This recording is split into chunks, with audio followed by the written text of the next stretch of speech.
Right, hello, and welcome to another episode of Tamara Unfiltered. Now, full transparency, this is probably going to be a little bit of a trauma dump, whinge, whine, moan. I don't know.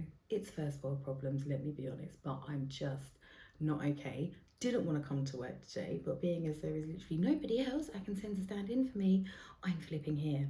Anyway, I think this is a good thing that I'm here because do you know what? I promised myself when I started this podcast that, oh god, I'm having such a weird deja vu moment. That means I'm definitely in the right place. I think I've had this. I got a podcast where I've had this before. I'm having it again. Do you know what? I just know I'm supposed to be doing this, and I don't know. I don't want to be, but I think that's life sometimes, isn't it? We've got to do the hard things. We've got to do the things we don't want to do, and that is just life. So I'm here under duress, but nonetheless. Anyway, I wanted to talk a little bit about peri-menopause again because I mean it's no secret that I have not had the greatest of mental health throughout my life. I wouldn't say I've suffered the whole time. I've done quite well at managing it, I'd say, but I haven't always had the greatest mental health. And I'll definitely say the last couple of days have been a very bad mental health moment. I back to the peri-menopause. I have been reading that now let me just say, God, I am not suicidal. However, the way I have been feeling lately, the good thing about having bad mental health my whole life is I know when it's getting bad.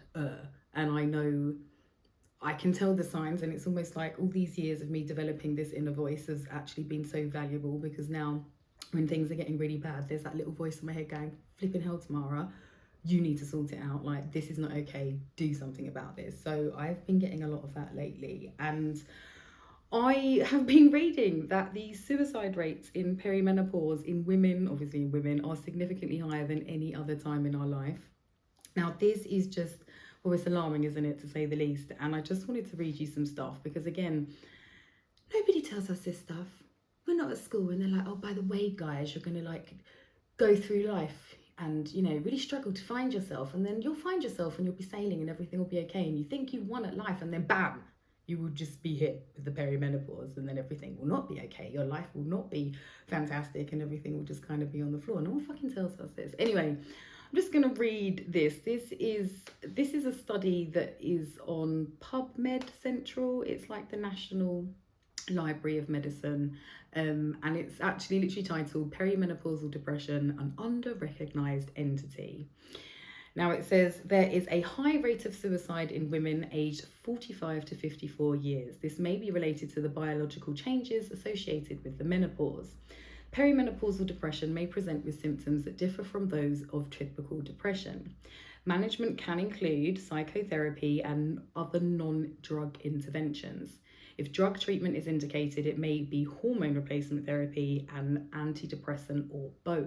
I'm just going to read you this little introduction. It says mental health disorders can have devastating impacts on women as they approach menopause. This phase of a woman's life, typically between 42 and 52 years of age, is known as the perimenopause, and mental illness is very prevalent in women in this stage. The risk to serious depression is significantly increased in perimenopausal women. The adverse impact also affects her family and society. Sorry, guys, if you're watching this on YouTube, by the way, sorry, ADHD. I didn't want to film this today. I've got sunglasses on. I look a bit, I don't know, Sunday crackhead-ish, but sorry if you're wondering why I look like this, but I'm just reading this and I'm like, just fucking hell, it's just, anyway. It says research specifically targeting the mental health of perimenopausal women is lacking. There is a gap in the recognition and provision of appropriate treatments for middle-aged women experiencing depression related to the hormonal changes of the menopause. Goes on to say that Australian statistical data shows that the highest age specific suicide rate for females in 2015 was in the 45 to 49 age group, with 82 deaths, which is basically 10.4 per 100,000. The second highest rate of suicide was in women between 50 and 54 years. These suicide should alert us to think about contributing factors, including biological changes in the gonadal hormones associated with the transition to menopause, as well as social and psychological stresses in the midlife period. In the 2007 National Survey of Mental Health and Wellbeing, the Australian Bureau of Statistics identified that 43% of women aged 18 to 65 had a mental health problem at some point in their lives. In the preceding year, twice as many women compared to men suffered from mood disorders, and 4 times more women experienced anxiety disorders. Among those with a mental illness in the preceding year, women had higher rates of suicidal thoughts and plans compared to men. This shows that women clearly carry a high burden of mental illness and suicidality. I didn't even know that was a word. Now, I'm not going to go on, but like I said, I have been struggling the last couple of weeks. I wouldn't even say it's the last couple of weeks, and I'll be honest with you, I meant to do a little bit more research because we have just gone into what is that? Oh god, how do you put your laptop on aeroplane mode? Sorry about that. We have just gone into a Venus retrograde, which happens every 18 months, and we've also just gone, we're basically in the shadow period of our next Mercury retrograde, which is going to be fun.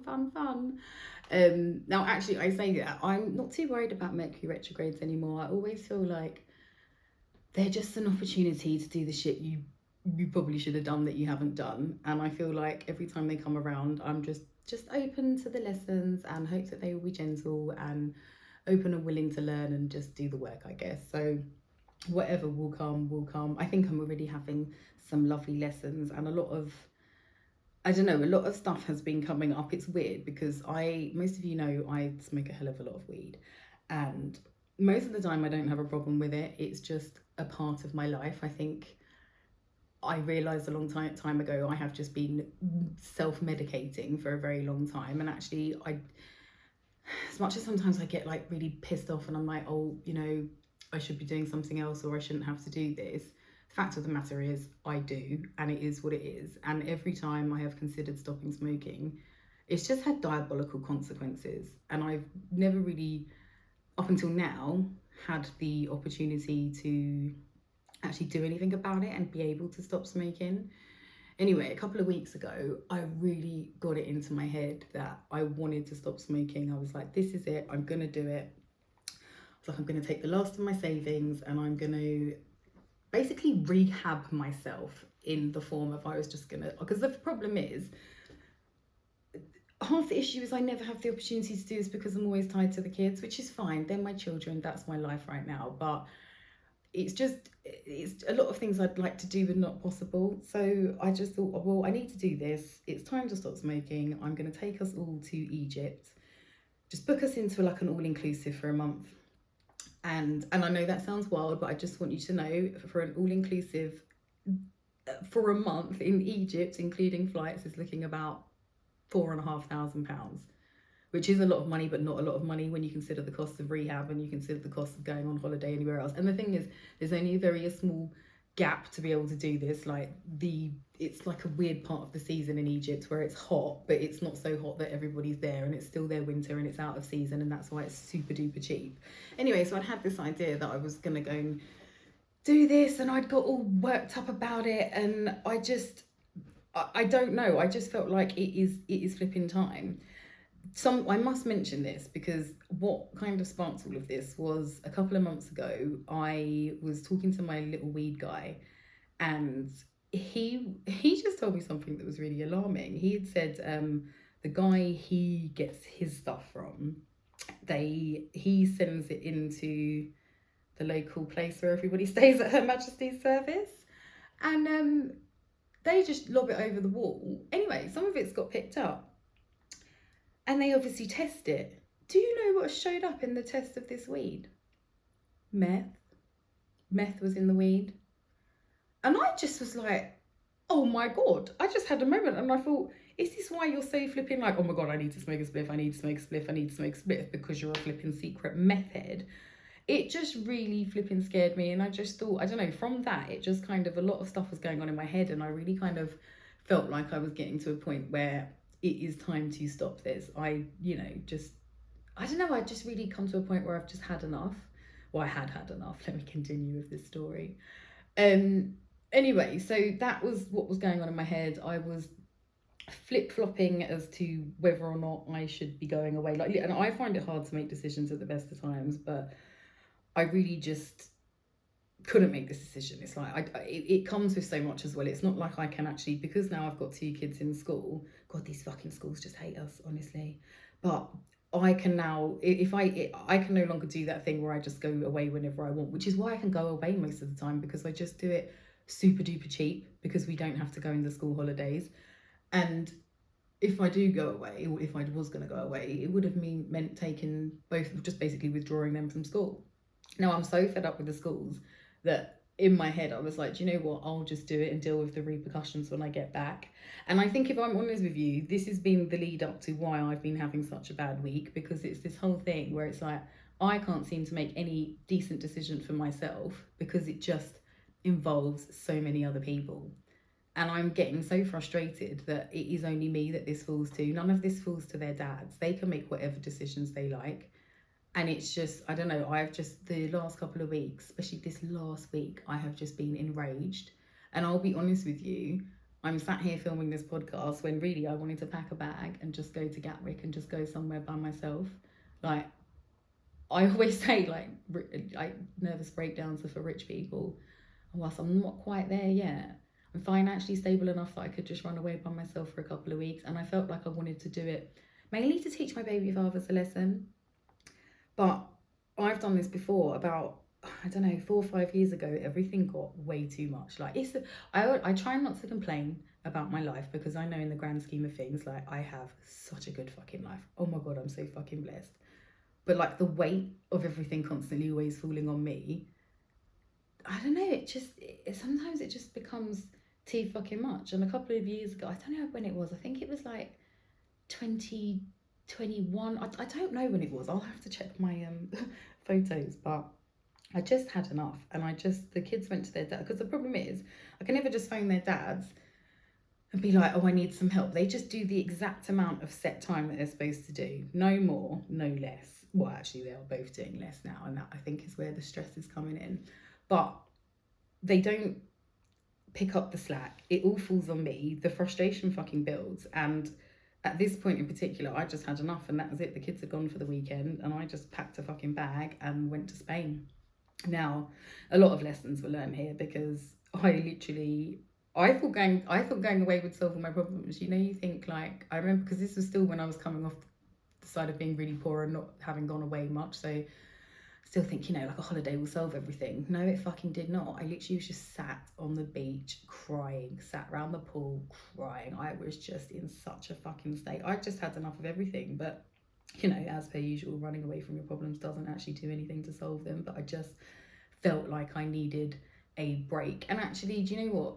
Positive things did come from that, because those two really pulled up their socks, because I think it scared the pair of them. Because, as it is, I just take care of everything, and they know full well I'm never going to let their children go without anything. I literally will be selling my organs before I allow that to happen, and they both know that, and I think they take advantage of that. And so they just literally leave everything to me. But I think when I fucked off and they couldn't bring them back to me because I wasn't in the fucking country and there was nothing they could do, I think they were both shocked, and I kind of both held them to ransom. I just said, look, I'm not coming back until you agree to do the every weekends and to do 1 week in the holidays, like the big holidays, like the 6 weeks and the 2 weeks. And they both agreed, and they did, and they have kept that up for, I don't know, 4 or so years. But now it's all just dropped off again, and I've got this one that the baby father in particular, the one that's not talking to me and just refuses to acknowledge my message and everything, he's actually driving me insane. And do you know what? I just keep lowering myself to these fucking disgusting levels, but it's like I've got nowhere else to go. The other day, I don't even really feel like I'm ashamed of this, because I told no lies. But he just, again, it was just another weekend of him ignoring me. He was supposed to have the kids and then he didn't, and it just fucks up so much stuff. And I am just, struggling to keep it all together here, and he can just drop in and out when he fancies and still contributes nothing financially. I just lost my fucking marbles, and I text him, because the thing is, he's a narcissist, nothing bothers him. He doesn't, the more angry I get, the more he likes it, and the only thing he cares about is his mum. So I text him and I said, your mum's a fat, useless cunt. I said, because my children could never. I said, do you think my boys could ever behave like this? They could never treat the mother of their children like this, ever. I mean, actually, no, let me take that back, because first of all, let me not tempt fate. They could do that, but they could not do that with my support. The way that woman supports that boy and the fuckeries that he does, she is a fat, useless cunt. And so I said it with my chest, but I knew it was the wrong thing to do. It's like the low, it's just the low of the low of the low, but I'm on the floor. I've got nowhere else to go. Anyway, so I text him that. Obviously, he just continued to ignore me, and I just felt like, do you know what? The only way I'm going to get his fucking attention is if I go again, is if I fuck off, is if I like actually inconvenience his life. And I guess it's my form of protest, because he's not listening to my requests. And what do you do when you're constantly ignored? You've got no choice but to flipping cause a fuss. So I don't know, but like I said, I mean, it's Sunday morning, it's 10:42 a.m. and I'm sat here doing my podcast, because like I said, I promised myself I was going to remain consistent with this, and actually, and all the things that are going on in my head, and no matter how much like I just don't want to be here like in the world again. I'm not suicidal like that, but I just don't want to. I don't want the kids to come back. And do you know what the mad thing is? I'm just back to that place again of like, I don't want to reach burnout, but I feel it coming, because this weekend, all of my weekends off now, I'm like, right, they're just dedicated to work. I film my podcasts. I don't do editing, let me not lie, but all the uploading and everything just takes a few hours, and that's what I kind of dedicate my weekends to doing. But yesterday, that's what I was supposed to do, and I just couldn't do it. Instead, I just laid in bed and cried, because I was just like, I can't be fucking bothered. And then I was like, do you know what, give yourself some grace. You don't get a day off. I mean, it's nice that I get to work from home and I work for myself, and I can pick and choose my hours, but it's the fact that everything is just relentless. Like, if there is ever a moment to sit down, believe me, there is something to fill that fucking moment. So when the kids go, I always say, like, one of my favourite things to do is nothing, like active nothingness. I love it. Just doing nothing, just laying there, nothing. I love doing nothing. And so yesterday I did just fling myself into nothing, and as sad as I was, I just thought, you can't run away.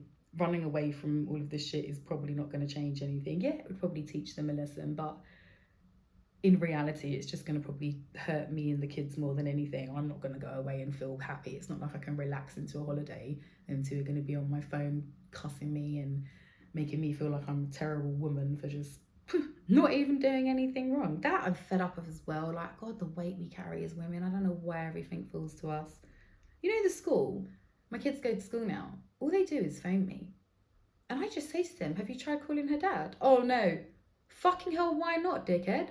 You lot get me so angry. Like, I don't know if any of those teachers have secretly found me online. I do wonder that sometimes and listen to this podcast. But I respect what you're doing, but you all piss me off. Like, stop fucking calling me. Call their dad. Like, because believe me, he's the one who supported this school thing. I don't support it. I think school's full. I feel like the whole thing is shit.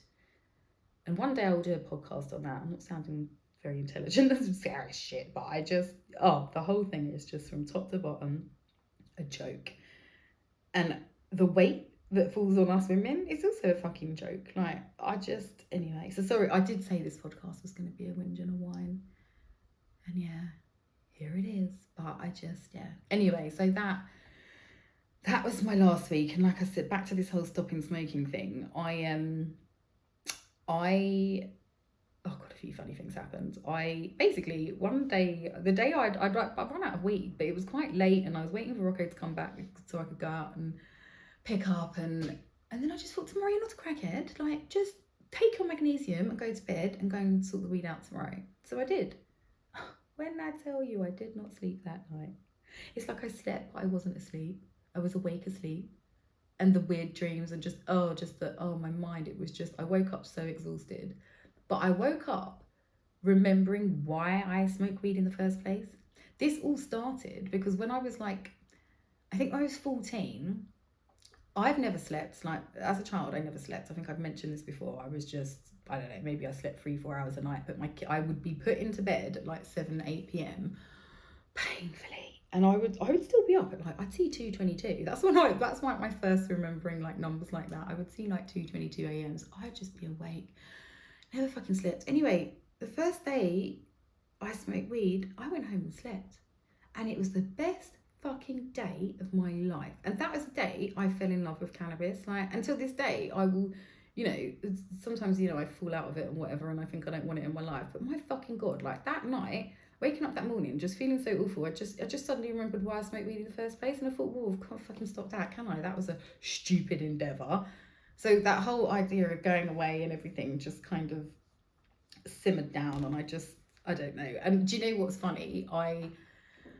Somebody got me this book. I'm looking at it now, it's over there. It's called, I wish I'd bought it actually over this side, but it's called The Book of Answers. And it's kind of like, it's like tarot, but in book form. So you hold the book, you get really aligned with it, and you ask it questions. And this thing freaked me the fuck out, because it, basically, I'm trying to find what it said, because it was so flipping weird, the answers, right? And when I tell you, the book is this thick, so there are, I don't know, thousands of possible answers. And you basically hold it, ask it a question, open the page, it's got the answer on it. So these are the questions I asked it when I was like umming and ahhing whether or not I should be trying to stop smoking weed. So I said, should I go to Egypt for a month? And I wrote this down because this really freaked me out. I said to it, should I go to Egypt for a month? Open the book, and it said, you must. All right, I was like, whoa, all right, okay. Then I said to it, because I thought, really, I only mentioned the Egypt thing, like I hadn't mentioned the smoking thing. And then I said to it, is this about me stopping smoking weed forever? Then I opened the book and it said, ask your mother. And I thought, well, that's weird. Anyway, so then I carried on. I said, will Egypt be about a detox? And it said, it will be a pleasure. Right? Now, bear in mind, these answers are so, if you open the book now to any page, like it just wouldn't make sense. But these, you can hear that they make sense, right?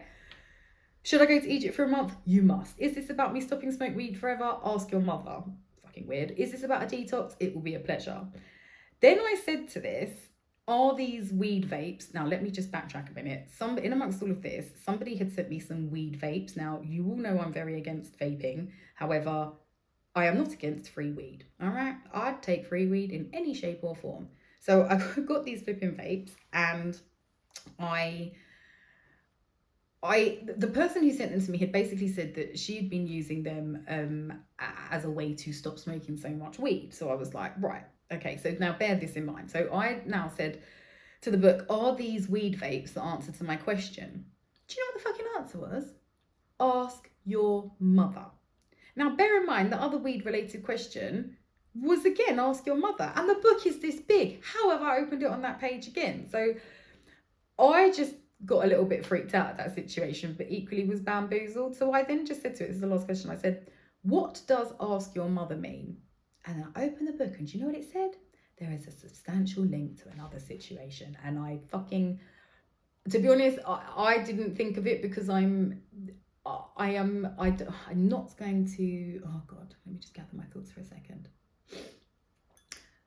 Things are not very good with me and my mum. In fact, to say that would probably be a large understatement.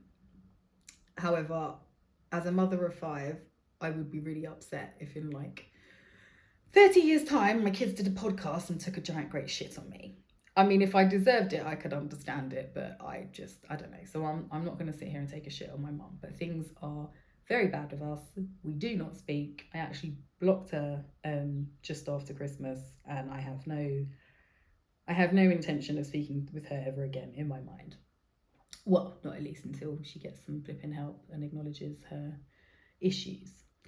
Now, bear in mind, when I've asked the book 2 questions related to cannabis, and both times it said ask your mother, when I relayed this to my friend who's very spiritual and whatever, and she was just like, this is about your mum. She was like, this is about, support. The amount I lean on cannabis for support is probably the amount I should be able to lean on my parents. Now, we all know I'm fatherless, so that's never going to happen. And my mum's just never really been that type of mum. I've kind of always parented my mum in a kind of a way. I don't know.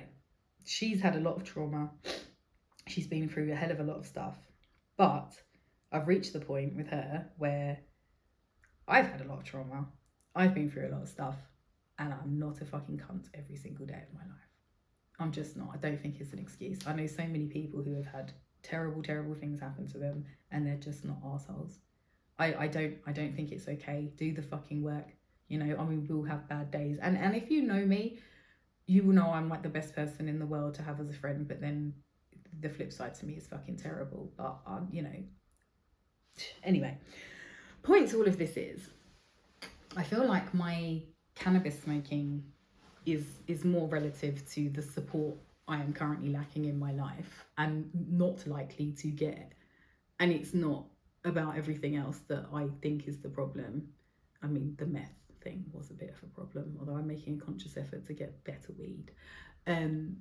But yeah, I just again realised, you know, I'm not gonna, and it's funny as well because this book bamboozled me so much that I ended up contacting Richard. Do you guys remember Richard? In fact, he's gonna come and do a podcast with me around sort of like maybe next month, give us a forecast for the year, like the astrological new year. But I ended up contacting him just to ask him, like, you know, should I it's also as well, what was crazy was I didn't know if I was flip-flopping about going away because all the planes keep crashing. I know that sounds wild, but I'm the sort of person, like, crazy shit happens to me all the time, so I would not think I would be on a plane that might crash. And I'm not scared of flying or anything, but I kept seeing so many plane crashes. I was like, God, should I even be flying? So I kind of had it in the back of my mind that I wanted to talk to him anyway. But when that book gave me those answers, I was, or more confusion, I sought Richard out. Anyway, so he basically said to me, there's this stuff in my chart that is making me feel like I want to stop smoking. And he said, honestly, you're probably not going to. He said, not the weed anyway. He said, I'll probably kick the cigarettes, which is good to know. But he was like, you know, the weed, like, he wasn't being horrible, but he was just like, it's just, I can't even remember what he said because I find all this planet stuff very confusing. But when he broke it down to me, I was like, right, okay, it's just literally the planet's making me feel like this, and it's probably not going to last, and it'll be a big fucking waste of money and time. Do you know what? Actually, he also said about this Venus retrograde and the Mercury retrograde, and how at the time, now at the time of filming this, we're actually in the shadow period of Mercury retrograde, but this was like a week ago, and he had actually said that it's already feeling very Mercury retrograde-y, and a lot of other stuff has been going on, and I was like, God, I can actually really feel it. And I saw a weird video the other day from a guy saying, like, if you're really can't even remember the word he used, but he was just like, not advanced, that's the wrong word, but you know, if you're like a bit more, I don't even know what the fucking word is, and I hate the word spiritual, but that a bit more in tune or whatever, he said you tend to go through things before everybody else. So like if you're having a Mercury retrograde in 2 weeks, you're probably going to go through it like the month before or whatever. Anyway, so Richard just said a lot of stuff and basically said, don't flipping bother trying to stop smoking. He also said, because you know Richard's so lovely, he likes to beat around the bush, and I just said to him, just fucking give it to me straight. And he just said, honestly, if this was my chart, I wouldn't be travelling now. And you know what he said? He said after May the 4th, and I was like, May the 4th? I love that fucking date. It's like March 4th, like May the 4th be with you. I loved it. Anyway, so he said basically after that date, I'm probably going to be travelling a hell of a lot, but it's not for now. And like I said, with everything that's been going on in my head, I've just taken it as a sign that I need to just stay here and, I don't know, continue to woman the fuck up, find the strength somehow, I don't know, find a new supplement, find a different strain of weed. I don't even know. That's the thing as well. Like, I'm not entirely sure what the answer to this is, but I do know, as with everything, you just have to keep pushing forward. And do you know what I will say? I feel so terrible at the moment that I just know something great must be about to happen. This is how life is. Like, your lowest lows will lead you to your highest highs. And I don't even like that. I honestly just try to live like an even keel life, because I don't actually like the highs and lows. Like, I've done some cool shit has happened to me, man. And then like the lows of it are so fucking low, and and even the highs are so fucking exhausting. It sounds so crazy. Like I remember first day I made like a lot of fucking money. I was so fucking tired. It sounds silly. I was just exhausted. Like I don't know. And I just like an even keel. And honestly, more money, more problems. Like, I like an even keel life. And at the moment, I'm not having that. Everything is very just blah. very dark. And I just know that means something very light is about to happen. So I can't. Actually, again, this is the good thing about, I don't know, doing all this shit I've been doing over the last few years, developing this positive, toxic positive mindset, as Rocco calls it. Like, it does serve a purpose, because like I said, I'm not gonna sit in this and flipping, well, I am sitting in it and wallowing. I think another lesson here is just being, you can't avoid some things. Like, at the moment, life just feels shit. It's not actually shit. If I zoom out, life is good. They've stopped chemtrailing, fuck knows what's going on there, but the sun's been out all week.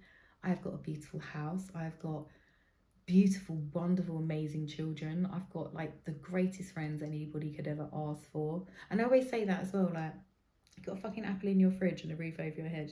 You don't really have any problems. Like, you think you do, and it feels like you do, but really, if you zoom out, you just don't. I like to look at the stars sometimes, you know. I just look at the stars. That helps me just minimize a lot of my problems, because I just look at them and I go, fucking hell, in the grand scheme of things, does it even matter?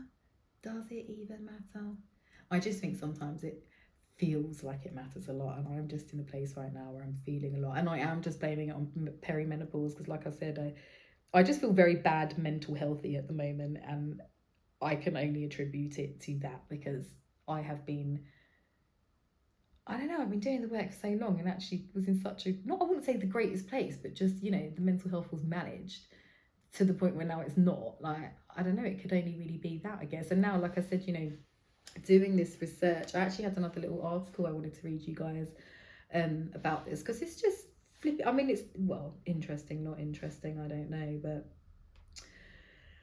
there was an article I found in The Independent, and it was just titled "Fear of Being Labelled Hysterical. 1 in 10 women experience suicidal thoughts due to peri-menopause." It says around 1 in 10 women experience suicidal thoughts because of the peri-menopause, according to a new study.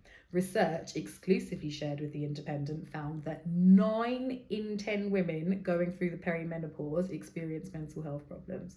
9 in 10 women. What do I think? I'm the only fucking special one? No, that's just, no. Perimenopause refers to the period leading up to the menopause, with hormones often fluctuating during this time and women starting the perimenopause at different ages. The study, carried out by a free women's health app called Health and Her, discovered that 3/4 of women said they had never experienced mental health issues before going through the perimenopause.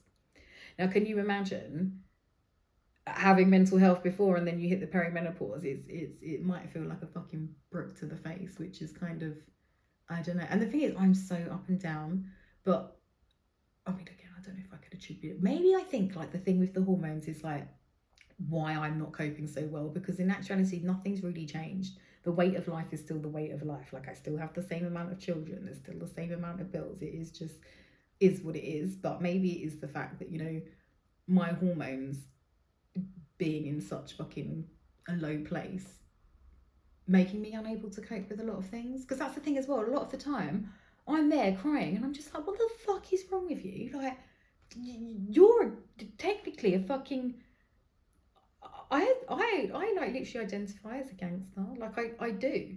I'm like a, as much as I hate a lot of what he fucking says, I'm like a female Andrew Tate. I'm like, pull your fucking socks up and get on with it. What the fuck is crying going to do about your situation? Do you know how many other people have got problems and you want to sit there and fucking cry about what? I am that person to myself, and I would be like that to other people, because if you think fucking crying and sitting down and wallowing in your problems is going to change them, it's not. And that's why I clash with Rocco, because he loves to sit down and cry about his problems. And I'm like, well, what's this going to help, bro? What the fuck is this going to help? Where's your solution? Where's your ability to think about how you're going to get through this? That's the type of person I am. I don't really allow myself to be sad for that long, which is why I'm finding all of this so difficult to deal with as well, because I'm just like, come on, you little bitch. What the fuck is wrong with you? But yeah, the battle is hard, and getting a hold of it is hard. And like I said, I'm not going to say supplements are the answer to everything, but actually I think living in the current toxic world we're living in, they are an answer to a lot of things. And maybe I just need to find a new supplement, because I think with this wild yam cream is really helping, but I can't really measure its dosage. I'm literally just getting a fingerful twice a day and just slapping it on my face. I was doing it once a day and I realised twice a day helped me a lot more. So, but again, you can't measure it, so I'm on the lookout. If you've been taking anything that I haven't recommended you already and that you know of, please leave me a comment, let me know, because I am just open to all sorts at the moment. And do you know what? I wasn't going to end this on a low, because we don't do that. Fucking negative shit, don't do that. But I'm giving myself some grace for a start, because I think that's one thing I've probably never done, but not too much grace, because then you do become a little bitch. Like, if I sit there going, oh, well, you should be sad because your life is kind of hard, guess what? It's going to get fucking harder. I'm going to give myself like a little bit of grace, because, you know, it is not the easiest what I'm doing. Raising one child, let alone 5, it's not an easy feat, is it? And I'm going to give myself credit for that, but at the same time I'm going to keep telling myself that I most definitely fucking can cope with all of this, and I will, because mindset is everything. And that is what I was just going to lead into in terms of what am I doing, how am I managing this. First of all, it's mindset. You've really got to start to be a very loud voice in your head, especially when your head is being very stupid. My head says stupid things to me on a regular basis, but like I said, luckily I've developed that louder voice. It's like, shut up, you dickhead, and just kind of gets a hold of that. And so I'm gonna work on my mindset. This is a bit wild, but I know some of you are going to judge me for this, but I don't ever complain about my children's fathers not giving me any money, because I've never really tried to chase them for it. I don't know if like knowing about the law of attraction is sometimes a bit of a curse versus a blessing, but knowing the energy that it puts out there when you're begging somebody to help you, I have never wanted to do that. And a lot of people say to me, go to the CSA, excuse me. And I don't want to do that, because I just feel like the energy tied to that is, and I'm going to sound like a woo-woo dickhead, but I just feel like the energy tied to that is just not one I want to be putting out there. Oh, please, I need help. I need a fucking debt collector, a bloody strong arm from the government to collect money from men who willingly, happily had children with me. No, that's fucking disrespectful to my whole fucking self. Like, to be honest with you, it's like I don't want to do it. But so many people keep saying, oh, you need to contact the CSA. So on my list of things I might possibly do is contact them. But the thing is, I don't actually think they're going to be able to give me any money that would make any difference. One of them lies about not working and said they'd give me £2 a week. And the other one, I don't think he's on the book. They would both just lie, and that's the sad thing. And then I think that would frustrate me even more. Like, one of them actually does. It's a funny story. I CSA'd one of them. They decided he should be giving me £600 a month. When it came time to pay it, I put him on the collect and pay thing. He actually phoned me crying. And I'm not even going to call myself, I don't know, like, sometimes I'm just too nice for my own fucking good, and I shouldn't have let his fucking crocodile tears sway me, but I genuinely felt bad for him. And again, I don't know why I feel bad.